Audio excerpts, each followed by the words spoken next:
Hello everyone, welcome or welcome back to Learn Bio. Let's learn bio with me. आज के lecture में जो हमारा टॉपिक है वो है रिफ्लेक्सेस। एनिमल बिहेवियर के 2-3 टॉपिक हम लोग लास्ट के लेक्चर्स में कंप्लीट कर चुके हैं।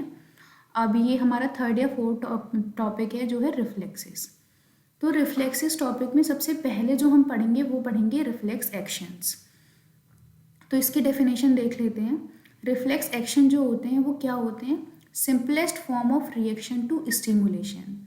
कोई भी एटमॉस्फेयर से जो भी हमें स्टिमुलेशन प्रोवाइड हो रहा है उसके बदले हम जो भी रिएक्शन दे रहे हैं उसको हम क्या बोलते हैं? Reflex actions.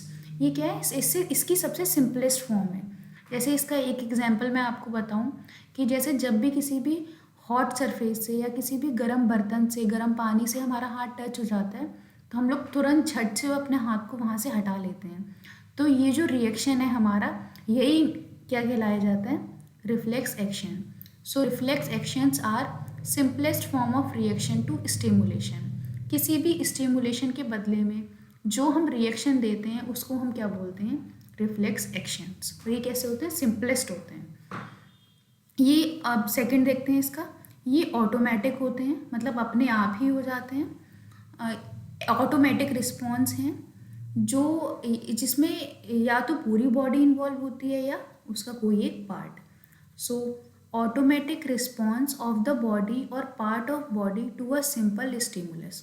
कोई भी बाहर से हमें एक स्टिमुलस मिला तो हम उसके बदले या तो हमारी पूरी बॉडी रिएक्ट करती है या बॉडी का कोई एक पार्ट या कुछ एक पार्ट रिएक्ट करते हैं। ठीक है, तो रिफ्लेक्स एक्शन समझ में आ गया। Reflex actions are simplest form of reaction to stimulation and automatic response of the body or part of body to a simple stimulus। ठीक है, अब हम लोग पढ़ते हैं फीचर्स कि जो रिफ्लेक्स एक्शंस हैं उनके फीचर्स क्या हैं। तो सबसे पहला जो फीचर है, ये कैसे होते हैं? सिंपलेस्ट होते हैं और कॉम्प्लेक्स बिहेवियर की सिंपलेस्ट यूनिट्स होते हैं। ठीक है, reflex are simplest unit of complex behaviour.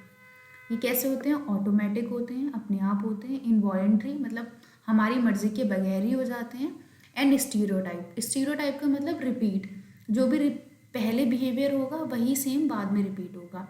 जैसे कोई भी गर्म सरफेस से अगर हमारे हाथ टच होता है तो हम उसको हटा लेंगे, तो ये अगर यही चीज़ दोबारा भी रिपीट होती है तब भी हम हाथ को वैसे ही हटाएंगे। तो ये जो एक्शंस होते हैं वो कैसे होते हैं? रिपीटेड एक्शंस होते हैं, सेम होते हैं हमेशा। Involve movement of the body. इसमें क्या इन्वॉल्व होता है? बॉडी का मूवमेंट इन्वॉल्व होता है। ठीक है, मसल्स का मूवमेंट ज़्यादातर इन्वॉल्व होता है।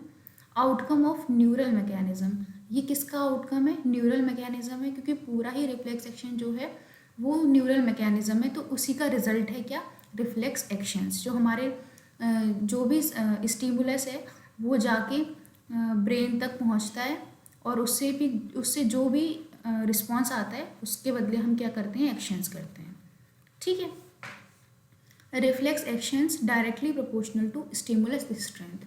अब इस चीज़ का मतलब ये है कि स्टिमुलस की ताकत जितनी ज़्यादा होगी रिफ्लेक्स एक्शन भी उतनी ही तेज़ आएगा और उतना ही ज़्यादा आएगा। ठीक है, तो ये सारे फीचर्स किसके हो गए? रिफ्लेक्सेस की। क्या क्या?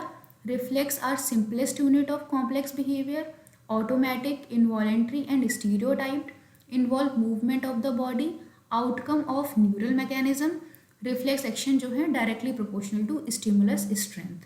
ठीक है, अब हम लोग पढ़ेंगे टाइप्स ऑफ रिफ्लेक्सेस। जो भी रिफ्लेक्स हैं उनकी क्या क्या टाइप है। तो रिफ्लेक्सेस जनरली 2 टाइप के होते हैं, टॉनिक और फेजिक।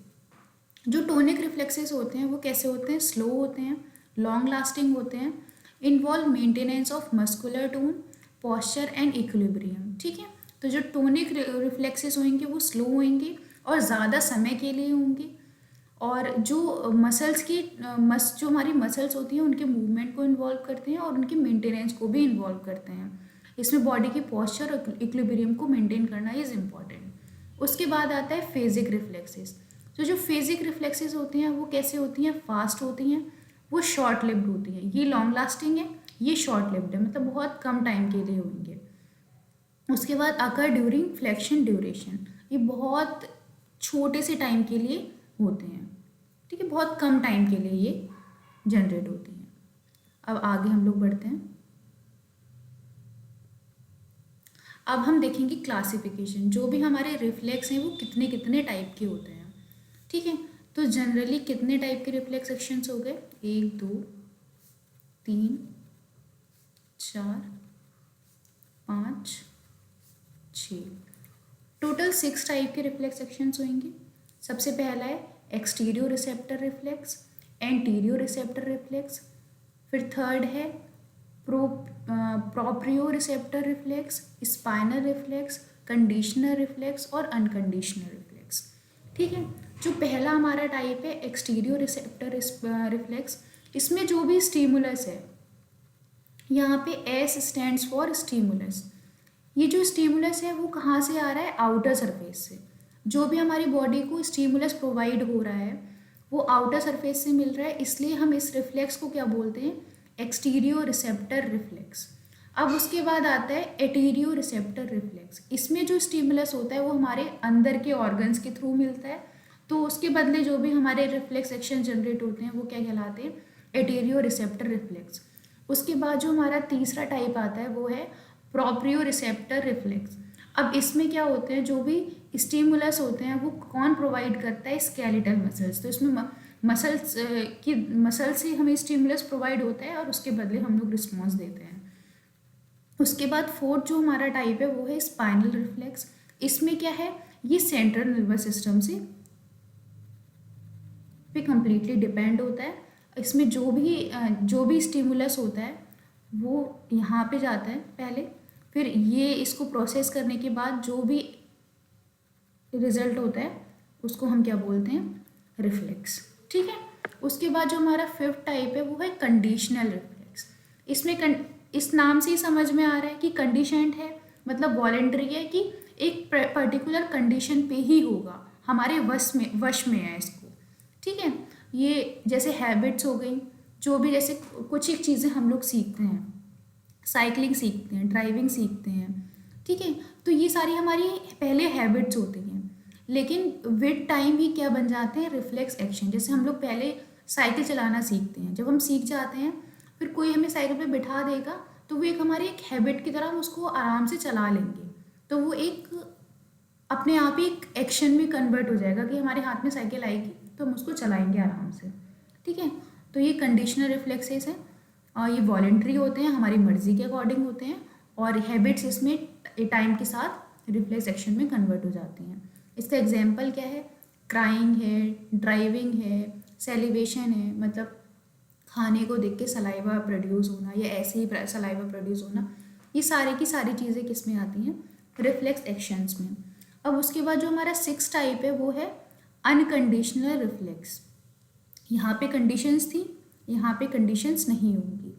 यहाँ पे जो रिस्पॉन्स और स्टिमुलस है वो नॉर्मल रिफ्लेक्स एक्शंस होते हैं। इसमें ये जैसे ये है वॉलेंट्री, तो ये कैसी होंगी? इनवॉलेंट्री। ठीक है, ये हमारे कंट्रोल में नहीं होंगी।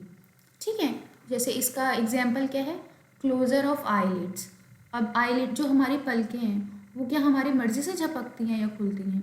अगर हम नोइंगली उसको नोटिस करेंगे तब तो हम उसको कंट्रोल कर सकते हैं, लेकिन अगर हमारा ज़रा सा भी ध्यान इधर उधर हुआ तो वो हमारे कंट्रोल के बगैर भी उसी स्पीड में झपकेंगी, खुलेंगी। ठीक है, तो ये सब क्या है? ओपनिंग और क्लोजिंग ऑफ आईलिड्स। अब हमारा जो प्यूपिल का साइज़ है, जब हम लाइट में होते हैं तो प्यूपिल का साइज़ छोटा हो जाता है, और जब हम डार्कनेस में होते हैं तो प्यूपिल का साइज़ बड़ा हो जाता है।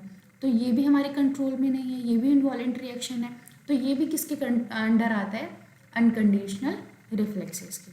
ठीक है, तो क्लासिफिकेशन में हम लोगों ने पढ़ लिया 6 टाइप होते हैं।